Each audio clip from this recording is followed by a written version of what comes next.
안녕하세요. 닥터의 처방의 양원장입니다. 사실 다이어트 하는 게 아주 어렵기도 하지만 생각해보면은 쉬울 수도 있거든요. 그래서 오늘은 우리 생활 습관 속에서 요거 한 5개 정도 한번 실천해 볼 수 있는 것들을 해서 탑5 진행하도록 하겠습니다.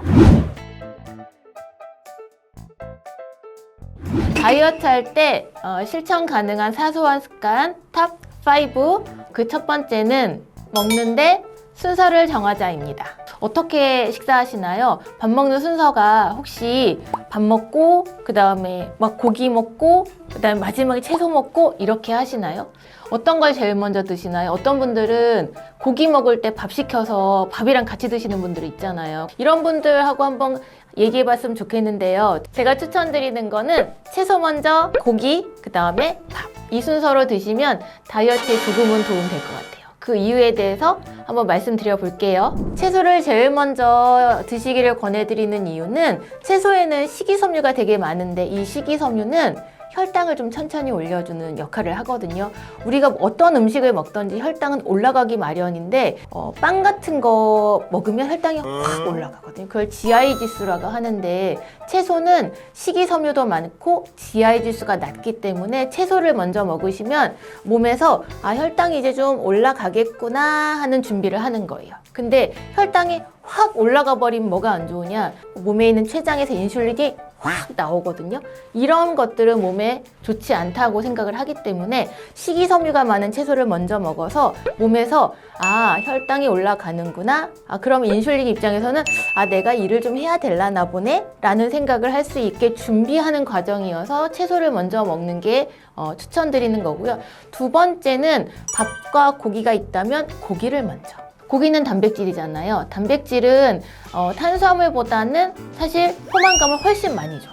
그래서 채소로 혈당을 준비하고 고기를 먹고 포만감을 유지하면 탄수화물을 아무래도 적게 먹을 수 있기 때문에 채소, 고기, 밥 이런 순서로 하는 게 가장 몸에 좋고 다이어트에도 도움이 되실 수 있다고 생각해요. 저는 개인적으로 삼겹살이든 먹으러 갔을 때 채소 먹고 고기 왕창 먹고 밥은 잘 안 먹거든요. 대부분은 한국 사람은 밥이지 하면서 고기 먹을 때 밥이랑 같이 막 드시면 내가 뭘 먹었는지 잘 모를 정도로 배가 꽉 차갖고 나오는 경험들 해보셨을 텐데요.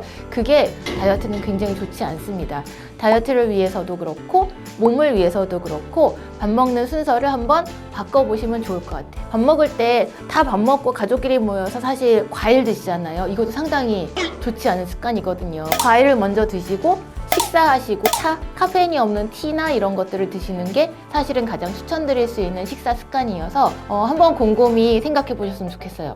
나는 어떻게 밥 먹지? 그런 사소한 습관들을 조금 바꾸시면 다이어트에 좀 도움 되실 것 같습니다. 이제 오늘부터는 우리가 삼겹살집이나 아니면 한우 먹으러 갈 때 먹는 순서 함께 정해요. 채소 많이 먹기. 쌈을 많이 먹으면 식이섬유도 많아지고 여기서도 포만감이 있으니까요. 채소 많이 먹고 또 고기 적절히 먹고 탄수화물은 가능하면 좀 덜 먹고 다이어트에 아마 도움 되실 겁니다. 다이어트 할 때 실천하면 좋을 사소한 습관들 탑4는요. 물 많이 마시기입니다. 물을 많이 마시는 게 다 좋다라고만 하다가 최근에는 물을 마시는 게 과연 몸에 좋을까? 이런 논란의 여지도 있긴 한데 다이어트를 하는 입장에서는 물 많이 마시는 거는 도움이 되는 측면이 분명히 있어요. 몸에는 사실은 독소들이 되게 많거든요. 이런 독소들이 몸에서 빠져나가는 거, 그걸 디톡스라고 보통 말하는데 물을 많이 마시게 되면 몸에 있는 독소가 빠지면서 혈액순이 굉장히 좀 잘 되죠. 전체적으로는 물을 많이 마시면 일시적으로 체중 감소에 도움이 되는 건 확실히 맞는데 과연 이게 모든 사람에게 좋을까요? 그렇지 않으니까 이런 얘기를 하겠잖아요. 그 부분에 대해서도 한번 얘기를 해볼게요. 피디님은 물 많이 마시나요? 저는 하루에 한 3, 4리터. 그래요? 배부르겠는데 저는 개인적으로는 참 물을 많이 안 마시는 인간 중에 하나예요. 밥 먹기 전에도 잘 안 마시고요. 밥 먹기 바로 직전에 물을 마시면 우리가 이제 음식 먹으면 위에서 위산이 배출돼서 음식을 소화해내야 되는데 밥 먹기 바로 전에 물을 마시면 물과 나오는 위산이 희석돼서 그러니까 섞이니까 위산의 농도가 낮아져요.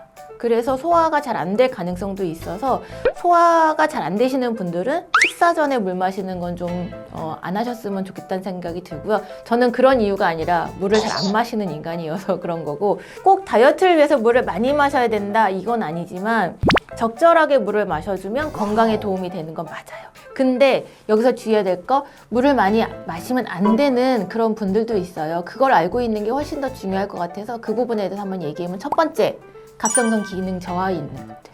갑상선 기능 저하에 있는 분들은 사실은 좀 살도 찌고 기능이 저하됐기 때문에 많이 처진다? 이렇게 쉽게 이해하시면 될 것 같아서 물을 몸 밖으로 배출시키는 능력이 되게 적어요. 갑상선 기능 저하로도 몸이 많이 붓는데 물을 많이 먹으면 더 붓기 때문에. 또 하나는 심부전. 심부전은 심장이 기능을 안 한다 예요. 우리가 심장이 이렇게 꽉 짜줘야 피가 확 돌잖아요. 근데 이 기능이 약한 거예요. 전체적인 혈액순환 시켜야 되는데 물이 많아지면 혈액순환 시켜야 되는 양이 되게 많잖아요. 되게 부담이 가는 거예요. 세 번째는 심부전이라고 하는데 신장의 기능이 안 되는 거. 심부전은 심장, 심부전은 신장. 매일 물을 마시는 거를 신장으로 가서 삼투압 현상 같은이라고 하는데 그걸 해서 몸 밖으로 물을 배출시키는 역할인데, 신장 기능이 안 되는 분들이 만약에 물을 많이 먹었다. 이 먹은 물을 배출하기 위해서 계속 기능을 해야 되는 거거든요. 신장에 굉장히 무리가 가고 결국에는 그 기능을 다 못하니까 또 부어요. 갑상선 기능 저하증, 심부전, 신장 기능이 좀 병이다 아니고 약간 기능이 떨어지시는 분들도 물을 많이 마시는 습관에 대해서는 한 번쯤 조심하셔야 되는 걸 기억하셨으면 좋겠습니다. 원장님 제가 보니까 물 중독이라는 했던데 그건 어떻게 돼요? 물을 너무 많이 마시고, 근데 여기서 이게 왜 위험하냐면 물을 그만큼 많이 먹으면 몸에 한 번에 물이 확 들어오잖아요. 그러면 혈액에 있는 많은 물질이 되게 묽어지죠.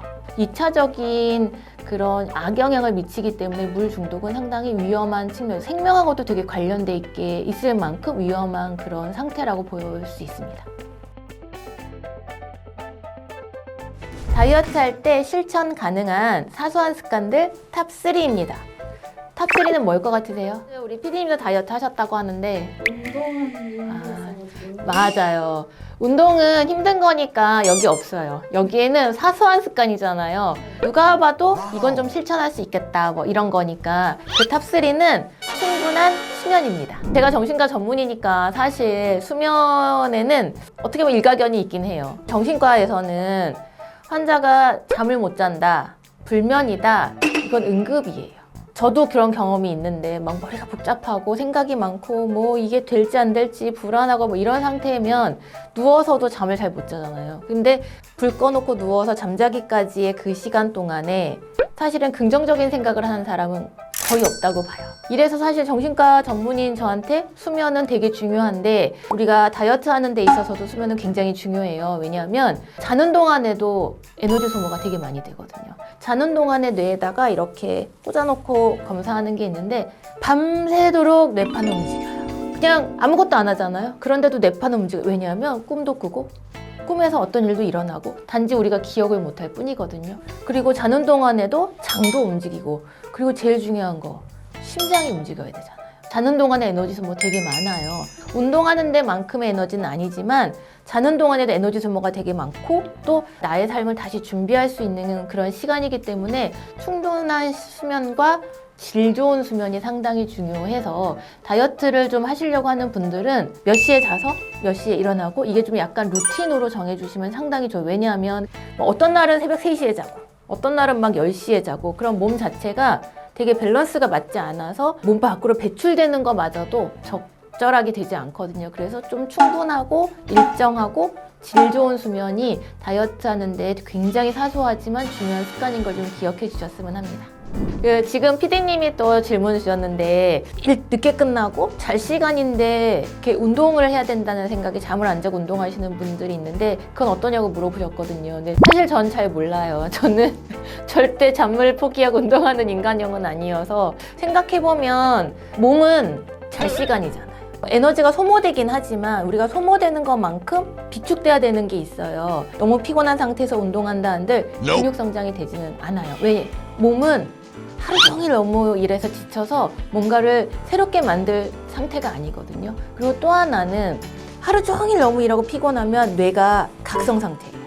그런데 운동을 하면 운동 역시도 각성 상태예요. 각성을 도와주는 애가 도파민인데 이 도파민 때문에 사실은 운동 중독이 생기는 경우가 되게 많거든요. 하루 종일 일하고 각성인 상태에서 운동을 너무 심하게 하면 여기도 각성. 그러면 끝나고 가서도 충분한 수면을 할 수 없기 때문에 너무 피곤하실 때는 그냥 그날 운동 하루 스킵하고 충분히 자고 다음날 좋은 컨디션에서 운동하시는 걸 추천드려요.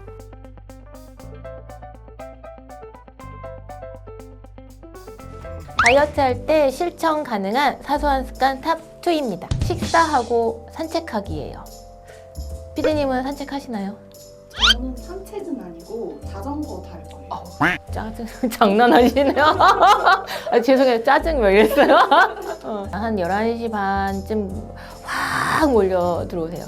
그래서 막 밥을 먹어요. 그리고 나선 바로 또 커피를 마시러 가요. 머리가 좀 지끈지끈하고 오전 근무했으니까 막 달달한 뭐 그런 걸 막 마셔요. 그리고 1시면은 싹 없어지세요. 다시 또 가서 앉아서 사무 보시고 이러시잖아요. 그렇게 탄수화물 막 먹고 또 커피랑 함께 또 탄수화물하고 당을 먹고 가서 하루 종일 사무 일을 한다.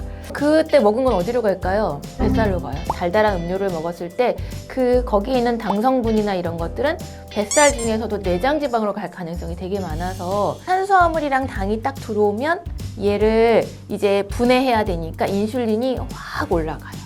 이거를 혈당 스파크라고 하는데 초반에 한번 그렇게 했으면 혈당이 확 올라갔다 내려가는데 이게 계속 반복이에요. 그러면 혈당은 올라가서 내려가지 않죠. 계속 반복되면 당뇨에 걸릴 가능성이 굉장히 높기 때문에 우리가 식사 후에 가장 주의해야 될 거는 혈당 스파크예요.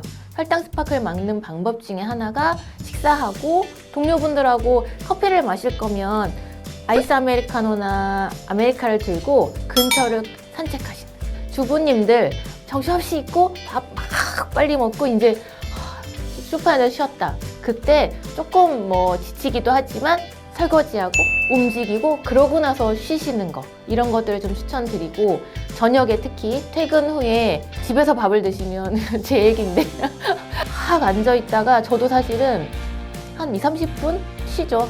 그러고 나서 그냥 움직이기 시작하긴 해요. 아 정신 차려야지. 오늘 비만 클리닉 하는데 지금 뭐 이런 스스로 막 뭐라 하면서 움직이거든요. 그래서 식사 후에는 바로 이렇게 앉아있거나 막 이렇게 퍼지지 말고 적어도 한 15분 정도 이상 활동 하시면은 다이어트에 굉장한 도움이 되실 거를 믿어주시길 바래요.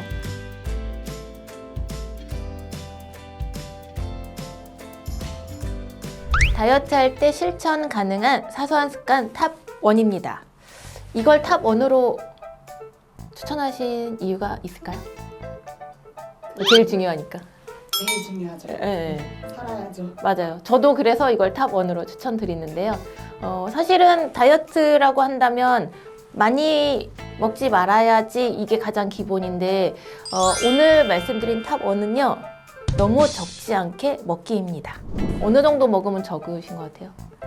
하루에 고구마 하나 그렇게 먹는 정도 봤던 것 같아요. 진짜 하루 종일요? 네. 너무 적은 양을 먹었을 때 몸에서 어떤 변화가 생기는지를 좀 알게 되면 너무 적게 먹는 게 다이어트에 진짜 도움되지 않을 수도 있다 이렇게 생각할 수 있을 것 같아요. 그걸 좀 설명드리도록 할게요. 고구마 하루에 하나를 먹고 그거를 뭐 3분의 1로 나눠서 먹었다.